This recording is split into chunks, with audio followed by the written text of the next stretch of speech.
इस वक्त जब दुनिया में कई मोर्चों पर लड़ाई चल रही है तो ये क्या कर रहा है। उसकी नाक के नीचे ये सब कुछ चल रहा है और उसका कोई प्रभावी असर दिख ही नहीं रहा। और ये सवाल इसी एक विवाद से नहीं उठ रहे हैं। दुनिया में चाहे जहां बड़ा संकट हो, देशों की आपसी लड़ाइयाँ हो या देशों के अंदर गृह युद्ध हो, वहां संयुक्त राष्ट्र की भूमिका अक्सर उतनी प्रभावी नहीं रही जिसके लिए उसकी स्थापना की गई।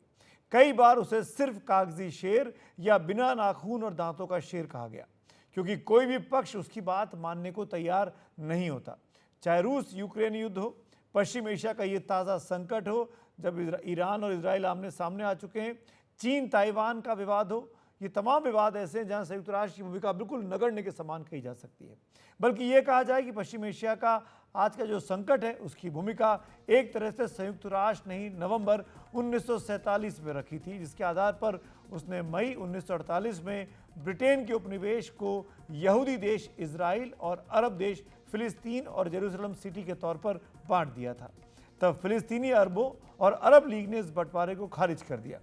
अपने अस्तित्व को चुनौती मिलने के बाद इजराइल भी आक्रामक रहा। उसने वहां अपना विस्तार करना शुरू किया, जिसका अरब देशों ने विरोध किया और इजराइल ने उनके साथ कई युद्ध भी लड़े। 1948-49, 1956, 1967, 1973, 1982, 2006, 2023 और अब 2024 में ये एक नया युद्ध।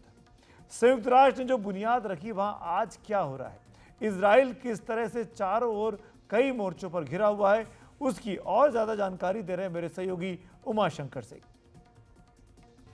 इजराइल के बारे में कहा जाता है कि ये मध्य पूर्व में चारों तरफ से अपने दुश्मनों से घिरा है और ये अपनी लड़ाई 7 अलग अलग मोर्चों पर लड़ रहा है। ये 7 मोर्चे क्या हैं और यहाँ उसकी लड़ाई किससे है, इस मैप के जरिए समझने की कोशिश करते हैं। सबसे पहले मोर्चा नंबर 1, वेस्ट बैंक।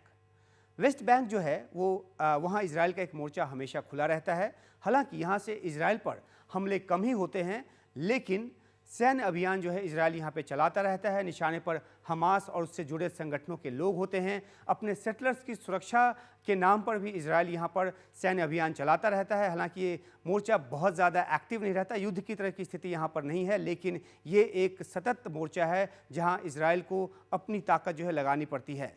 अब अगर बात करें मोर्चा नंबर 2 की, तो वो है लेबनान।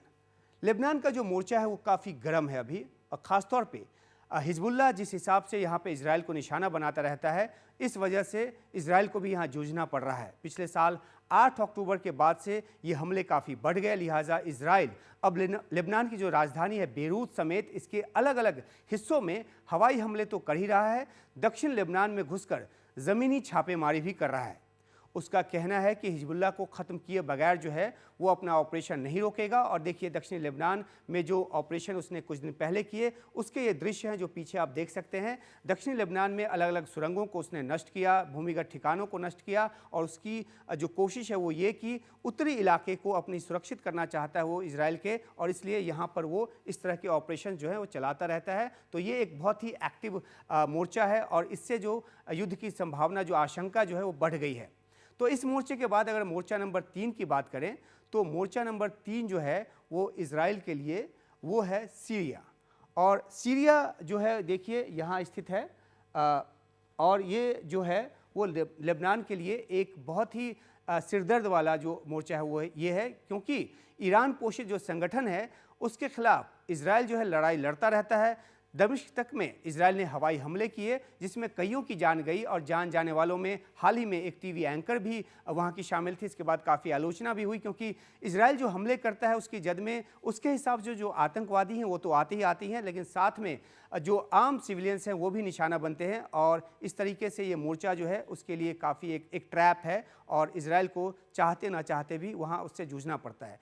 अब इसके बाद बात करते हैं मोर्चा नंबर 4 की, यानी कि चलते हैं इराक की तरफ। अब जो इराक है, यहाँ जो शिया मिलिशिया है उसको ईरान से समर्थन मिलता है, और इजराइल इस वजह से वहाँ पे जूझता रहता है। हालांकि ये मोर्चा जो है कभी कभी बहुत ज़्यादा सक्रिय होता है, लेकिन संघर्ष की जो आशंका है वो हमेशा बनी रहती है, और यहाँ पर भी जो हमले हैं वो इजराइल की तरफ से किए जाते हैं, और इराक की तरफ से भी इजरायली हितों पर जो हमले हैं वो लगातार होते रहते हैं। तो अब इसके बाद मोर्चा नंबर 5 की बात करते हैं, और वो मोर्चा नंबर 5 जो है वो है गाज़ा। और गाज़ा और इज़राइल की जो सीमा है वो बिल्कुल लगी हुई है। तीन तरफ से जो गाज़ा है वो इज़राइल से घिरा हुआ है। और 7 अक्टूबर को जिस तरीके से गाज़ा से हमास ने हज़ारों की तादाद में रॉकेट दागे और उसके बाद इज़राइल ने गाज़ा में पहले हवाई हमले किए और उसके बाद जो ज़मीनी ऑपरेशन किया, वो सब ने पिछले 12 महीनों से सभी देख रहे हैं। गाज़ा पट्टी और इज़राइल के बीच के संघर्ष की जो पृष्ठभूमि है वो दशकों पुरानी है, लेकिन अब जो है यहाँ स्थिति काफ़ी बदल गई है। 7 अक्टूबर 2023 के हमले के बाद जो है यहाँ पूरी ताकत इजराइल को अपनी झोंकनी पड़ी है और लिहाजा गाज़ा में जान माल की भारी तबाही हुई है। हालांकि हमास अभी भी पूरी तरह से ख़त्म नहीं किया जा सका है और उसकी तरफ से जो भी ताकत उसकी बची है उसके मुकाबले छिटपुट जो हमले हैं वो इजराइल पर होता रहता है और इजराइल अभी भी पूरी ताकत से बमबारी जो है वो गाज़ा में कर रहा है। अब बात करते हैं एक बहुत ही अहम मोर्चे की, और वो जो अहम मोर्चा है वो है ईरान का। और क्यों है ये अहम मोर्चा, ये हम आपको बताते हैं। ईरान का जो मोर्चा है वो इजराइल का सबसे बड़ा मोर्चा है। ईरान ने जो हमले किए हैं, करीब उसने दावा किया कि 400 मिसाइल उसने दागी, लेकिन इजराइल ने माना कि 200 के करीब मिसाइल जो है उसकी तरफ आए और उसके बाद एक पूर्ण युद्ध जैसी हालत जो है यहाँ पे बन गई है। ईरान इस लिहाज से भी इजराइल के लिए सबसे अहम मोर्चा है क्योंकि यहीं से ईरान जो है हुती, हिजबुल्लाह, हमास, शिया मिलिशिया जैसे अपने प्रॉक्सीज़ को फंड करता है, उसको ताकत देता है। और ये तमाम जो प्रॉक्सीज़ हैं वो चारों तरफ से इजराइल को घेरे हुए हैं और ईरान पर इजराइल की मंशा इस तरह से सैन्य चोट करने की है कि वो आगे इजराइल तक मिसाइल न दाग पाए और साथ ही साथ अपने प्रॉक्सीज़ को हथियार आदि न भेज पाए। लेकिन इजराइल इसमें क्या पूरी तरह से सफल होगा, ये अपने आप में सवाल है क्योंकि ये दशकों से चल रहा संघर्ष है और उसमें नए पन्ने जो हैं वो लगातार जुड़ते जा रहे हैं। अब 7वें और आखिरी मोर्चे की बात करते हैं, वो है यमन। देखिए, यमन और इजराइल के बीच हज़ारों किलोमीटर की दूरी है, बीच में पूरा सऊदी अरब है, लेकिन इसके बावजूद यमन से इजराइल पर हमले होते रहे हैं। हुती जो विद्रोही हैं उनकी तरफ से ड्रोन तक भेज दिए गए तेल अवीव में हमले के लिए और एवज में इजराइल की तरफ से भी यमन पे हमला किया गया है। इजराइल की कोशिश यमन के उन ठिकानों को नष्ट करने की, खासतौर पे बंदरगाह जैसे ठिकानों की, जहां से उसको लगता है कि यमन के हुती विद्रोहियों को ईरान की तरफ से हथियार मिलता है और वो उनकी ताकत को ख़त्म करना चाहता है। और यमन से जो हुती विद्रोही हैं वो न सिर्फ इजराइल पर हमले करते हैं बल्कि हमास के समर्थन में और गाज़ा में सीज़ फायर की मांग के साथ उन्होंने लाल सागर हो या फिर फारस की खाड़ी हो या फिर ओमान की जो खाड़ी है वहाँ तक उन्होंने ड्रोन हमले शुरू किए उन जहाज़ों पर जो इन इलाकों से गुजरते हैं और इसकी वजह से जहाज़ों का आना जाना जो है वो बाधित हुआ। अर्थव्यवस्था पर, दुनिया की अर्थव्यवस्था पर बुरा असर पड़ा और ये जो पूरा रूट है उसको बदलने को भी कई जहाज़ की कंपनियां जो हैं वो मजबूर हुई। तो यमन जो है वहाँ पे जो हुती विद्रोही हैं उन्होंने भी अपनी पूरी ताकत इजराइल के खिलाफ झोंकी हुई है। तो ये पूरे जो है 7 मोर्चे वो इजराइल को घेरे हुए हैं और एक तरह से आप कह सकते हैं कि ये पूरा जो मध्य पूर्व का जो संघर्ष की जो ये बिसात है वो ये है जो हमने आपको ग्राफिक्स के जरिए समझाने की कोशिश की। और इजराइल को इन 7 मोर्चों पे लड़ना पड़ रहा है। उसकी लड़ाई में अमेरिका जैसा देश साथ है, इसकी वजह से उसे एक ताकत मिलती है। लेकिन देखना है कि क्या आखिरकार नतीजा क्या होता है। संघर्ष दशकों से चल रहा है और दशकों तक चलता रहेगा, ये बात तो तय है। तो 7 फ्रंट खुले हुए इस वक्त इजराइल के खिलाफ। इस वक्त एक और बड़ी खबर आ गई है, इस वक्त की ताज़ा खबर आ रही है, हिजबुल्लाह ने फिर रॉकेटों से हमला किया है इजराइल की तरफ। रॉकेट दागे हैं, कई जगहों पर रॉकेट गिरने की खबर आई है, कई इमारतों को नुकसान पहुंचा है। इस वक्त ये बड़ी खबर आ रही है। और तो और ये भी खबर आई है कि कई इलाकों में बत्ती गुल हो गई है। इजराइल के कई शहरों में, कई इलाकों में जहां पर ये रॉकेट गिरे हैं वहां पर बत्ती गुल होने की खबर भी सामने आ रही है। लाइट चली गई है वहां पर, या तो बड़े किसी पावर रिएक्टर को निशाना बनाया गया है या एहतियातन लाइट बंद की गई है, ब्लैकआउट किया गया है, वो जानकारी अभी हासिल की जा रही है। लेकिन उत्तरी इजराइल के कई इलाकों में बत्ती गुल है। हिजबुल्लाह ने रॉकेटों से हमला बोला है और जो जानकारी मिली वो IDF ने, जो कि इजराइल की डिफेंस फोर्स है, उसने सफद, बिरिया और में सायरन की सूचना दी है। वहाँ पर सायरन तेज बज रहा है सफद और बिरिया इलाके में। IDF ने ये सूचना दी है। हिजबुल्लाह ने इजराइल पर रॉकेट दागे हैं।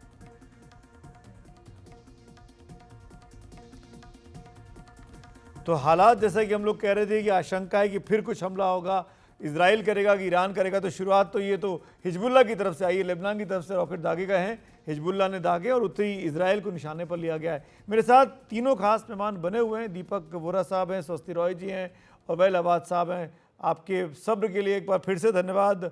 हम बात कर रहे थे संयुक्त राष्ट्र की भूमिका की और मैं उसको ज़रूर यहाँ पे चर्चा करना चाहूँगा। आज से करीब 25-30 साल पहले दीपक सर, हम जब स्कूल में थे और संयुक्त राष्ट्र के बारे में पढ़ते थे तो बहुत सम्मान के साथ पढ़ते थे, और इनफैक्ट आज की तारीख में भी संयुक्त राष्ट्र के बारे में स्कूलों में, कॉलेजेस में मॉडल यूनाइटेड नेशंस लगती हैं और बाकायदा सिखाया जाता है कि क्या भूमिका है। दवाइयाँ बांटना, मदद करना, मानवाधिकार काम करना बहुत अच्छी बात है, लेकिन असली परीक्षा संयुक्त राष्ट्र की तब होती है जब दो देश आमने सामने खड़े हो जाते हैं, जब हथियारों का इस्तेमाल होता है, जब मासूम लोगों की जान जाती है इस लड़ाई में। और संयुक्त राष्ट्र दुनिया की सबसे बड़ी पंचायत, 190 से ज़्यादा देश उसके सदस्य, और वो कुछ नहीं कर रहा है। 2.5 साल से हम रूस यूक्रेन में देख रहे हैं और बीते 1 साल से हम वेस्ट एशिया में देख रहे हैं। क्यों? सर, आपका अहम प्रश्न है और आप क्षमा करेंगे अगर मैं वेरी ऑनेस्टली एंड ओपनली अपने विचार आपके सामने रखता हूँ। 1973 में मैंने भारतीय विदेश सेवा में कदम रखा था। मेरी उम्र अब 73 साल की है, 51 साल मुझे हो गए कूटनीति में। उस समय जब 73 में मैं आया तो मेरी पोस्टिंग जहाँ हुई, मैं एकदम एक चीज समझ गया था। उस समय सोवियत संघ जिंदा था। जब सोवियत संघ और अमेरिका सहमत थे तो द यूएन वाज पॉइंटलेस। जब वो सहमत नहीं थे, it was powerless. At all other times it was useless. अब आप क्या देख रहे हैं सर? सो गया है। मैंने इनकी कई मीटिंग्स अटेंड की हैं सर। एक तो मौका आया था साउथ सुडान में, मुझसे कहा गया कि मिशन हमारा हेड करो। मैंने कहा मुझे बख्शो, तो बेकार की 80 साल हो गए हैं इस बुढ़िया को या बूढ़े को।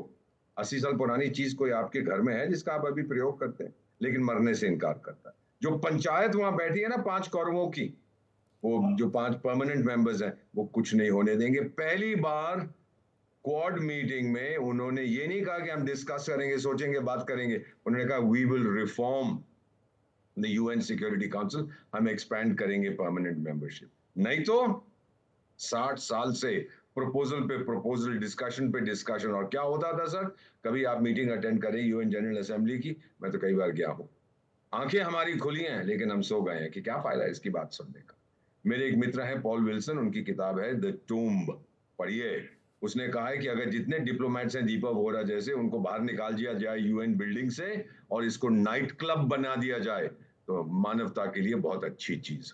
It is a completely useless organization. और जो गुटल साहब हैं, जो भी इसका नाम है, अब तो इसने भाषण दिया है 3 दिन पहले या 4 दिन पहले, कि उसने कहा है कि हमने जो संस्थाएं बनाई थी वो तो पुराने जमाने की हैं, अब नई संस्थाएं बनानी। और यही आदमी 1 साल पहले कहता नहीं नहीं हम ये कर देंगे, वो कर देंगे, अब ये डर गया। Sir, take my word, the UN is missing in action. Right, very truly you have pointed out. Well साहब, आप भी मानते हैं कि ये पॉइंटलेस, पावरलेस और यूजलेस संस्था है संयुक्त राष्ट्र, क्योंकि कोई नहीं सुन रहा इसकी? कोई बदला है नहीं, इसलिए हमको ये कहना चाहते हैं, ये तो सबसे बड़ी एम्बेसडर वोरा मालूम हो गया। इसी की रेजोल्यूशन 181 जो उन्होंने डिवाइड किया था फलस्तीनी के लिए, उन्होंने एक देश दे दिया इजराइल के लिए। वो इजराइल सिर्फ ये रिकॉग्नाइज किया था, उनकी दुनिया में इजराइल रिकॉग्नाइज किया था, ये इजराइल एग्जिस्टेंट आ गया था। आप अभी मैप दिखा रहे हैं, तो मैप की बात जो पहले फलस्तीनी है, अभी पूरा इजराइल है, तो पूरा खा गया था। यूएन बिल्कुल हैंडीकैप में कुछ नहीं किया था, क्योंकि these are the victories of the second world war जो उन्होंने बनाया था, लेकिन उनके लिए कोई मानते भी नहीं, ना इंडिया ना कोई साउथ वॉइस नहीं आ रहा है। तो इसलिए हमको we are subjugated to all the atrocities because of the conflict of interest among the 5 nations. In fact स्वास्थ्य जी, जो सिचुएशन दिखाई दे रही है, बीते 24 घंटों में हमने तमाम नेताओं के बयान देखे, चाहे ईरान हो, चाहे इजराइल हो, अमेरिका हो, फ्रांस हो, सब ने कहा कि वॉर नहीं होना चाहिए, पीस की तरफ जाना चाहिए, कोई रास्ता सुझाना चाहिए। गुटारेस साहब ने भी कहा कि बहुत लड़ाई हो गई, बहुत परेशान किया, सब समाधान होना चाहिए। मतलब हम लोग देख रहे हैं गुटारेस साहब की तरफ कि वो कुछ इंटरवीन करेंगे, वो लीडर की तरह बिहेव करेंगे और वो अपील कर रहे हैं। नहीं तो कैसे कर सकते हैं वो इंटरवीन, क्योंकि यूएन के बेसिक स्ट्रक्चर के साथ ही फ्लॉ है। यही बात तो समझने वाली है कि यूएन का जो बेसिक स्ट्रक्चर है वो पोस्ट 1945 वर्ल्ड ऑर्डर को रिफ्लेक्ट करता है। जैसे कि अभी वोरा साहब बता रहे थे, यूएन जैसी संस्था से इस बात की उम्मीद लगाना ही गलत है। यूनाइटेड नेशन सिक्योरिटी काउंसिल में एक वीटो नामक राक्षस बैठा है, और जब तक वो बैठा रहेगा वहां पर कोई भी किसी भी तरीके की चीज आगे नहीं बढ़ेगी, क्योंकि दुनिया में ग्लोबल आपको लेवल पे फ्रैगमेंटेशन और बाइफर्केशन दिखता है। और वहां पे आपको चाइना और रूस का जो एक वर्ल्ड ऑर्डर का विजन है वो आपको यूएस या वेस्टर्न तब लेड तो वर्ल्ड फिर ऑर्डर के रिफॉर्म, विजन से बिल्कुल अलग दिखता है। अगर तो एक ऐसे में अगर एक भारत अगर एक जैसे कोठरी बनी हुई है स्वास्थ्य जी वहां पे चाइना और रूस की, और वो जी P5 को अगर हम P6 P7 P8 करना चाहें, इंडिया को हाँ लाना चाहें, तो क्या ये संभव है जो रिफॉर्म की बात अभी की गई? तो देखिए, उसमें बात समझने वाली यह है कि केवल एक यूनाइटेड नेशन सिक्योरिटी काउंसिल के P5 को P6 या P7 बनाने से बात नहीं बनेगी, जब तक आप एक वीटो का पावर नहीं देंगे। और अगर आप वीटो का पावर दे भी देते हैं भारत जैसे किसी देश को, मतलब अगर हाइपोथेटिकली स्पीकिंग, लेकिन उसके बाद भी जो कॉन्सेप्ट है वीटो का वो मेजोरिटी या कंसेंसस का नहीं है। वो वीटो का मतलब यह है कि अगर 100 सुनार की तो एक लोहार की। अगर आप उसमें P5 को P500 भी बना दें, लेकिन अगर एक वहां बैठा हुआ है उस चीज को वीटो करने के लिए, तो बात तब भी नहीं बनेगी। इसीलिए यहाँ पे सब लोग कहते हैं कि यूनाइटेड नेशन सिक्योरिटी काउंसिल के जी, बेसिक स्ट्रक्चर के साथ फ्लॉ है। अगर आप इसको चेंज राइट। करना है तो आमूल चूल परिवर्तन करिए, अपना समय मत बर्बाद करिए। और यहाँ पे हम लोग स्पेशली यूएन को लेके जो बातें करते हैं, और दूसरा तरीका ये है कि आप यूएन सिक्योरिटी काउंसिल को उसके अंजाम के साथ छोड़ दें, उसको अपने हाल पे रहने दें, वहां पे वीटो के प्रॉब्लम को बैठे रहने दें। और यूनाइटेड सबसे नेशंस बड़ा जनरल रिफॉर्म यही असेंबली होना में चाहिए संयुक्त जी राष्ट्र में, जो कि मेरे तीनों महानुभावों के अनुभव के बाद मैं बोल सकता हूं कि भाई आप वीटो पावर जो मिला हुआ है कुछ देशों को, वो हाथ से लिया जाए। वो नहीं चलेगा, बाकायदा वोटिंग हो और मेजोरिटी के साथ चीज़ें तय हों, तो शायद कुछ कंसेंसस। रिफॉर्म एक दिखाई देगा। मेरे पास वक्त दीपक सर, एक जल्दी से क्विक कमेंट कर दिया आपने, सर नाम है सर लाया, जल्दी से, मेरे पास वक्त की कमी है। दीपक सर 10 नहीं सेकंड सर, मैं समझ गया वक्त की कमी है। मैं सिर्फ इतना बताना चाहता हूँ सर, इसको खत्म कर दो, इसको खत्म कर दो। उड़ा दो, मिटा दो। इजराइल के एम्बेसडर ने यही कहा है और दुनिया बड़ी खुशहाल हो जाएगी। दीपक वोरा साहब की राय है कि संयुक्त राष्ट्र को ही खत्म कर देना चाहिए। स्वस्थ रहो दीपक वोरा, वेलाबाद, शुक्रिया, thank you so much for being with me. लेकिन इस बीच एक और बड़ी खबर आ रही है, जाते जाते आपको बताना चाहेंगे, ब्रेक के पहले जाएं उसके पहले। ईरान के तेल ठिकानों पर हमले के बारे में विचार किया गया है। अमेरिकी राष्ट्रपति बाइडेन का यह बयान आया है कि ईरान के तेल ठिकानों पर हमला किया जा सकता है, और बाइडेन साहब के इस बयान के बाद से तेल की कीमतों में उछाल आ गया है, यानी महंगाई की दस्तक दिखाई दे रही है। अमेरिका ने कहा कि तेल के ठिकानों पर हमला हो सकता है, यानी इजराइल ईरान के तेल ठिकानों पर हमला करेगा। जैसा कुछ देर पहले हमने अपनी रिपोर्ट में दिखाया, जैसा कि कादम्बिनी मेरी सहयोगी ने बताया था, उसी बात की आशंका है। अमेरिका भी यही कह रहा है। अमेरिका के पास इजराइल की जानकारी होती है, दोनों बहुत गलबैयाँ किए हुए हैं इस पूरे मामले में। और बाइडेन का ये बयान आने के बाद अब तेल के दामों में उछाल की आशंका जताई जा रही है। तेल के दाम इनफैक्ट ऊपर भी होने शुरू हो गए हैं, और महंगाई की दस्तक हमको इस वक्त दुनिया भर में दिखाई दे सकती है। तो लड़ाई भले ही इजराइल और इजराइल के आसपास के इलाकों में हो रही है, पर उसका असर पूरे के पूरे क्षेत्र में, पूरी की पूरी दुनिया पर दिखाई दे रहा है और देने की आशंका बनी हुई है।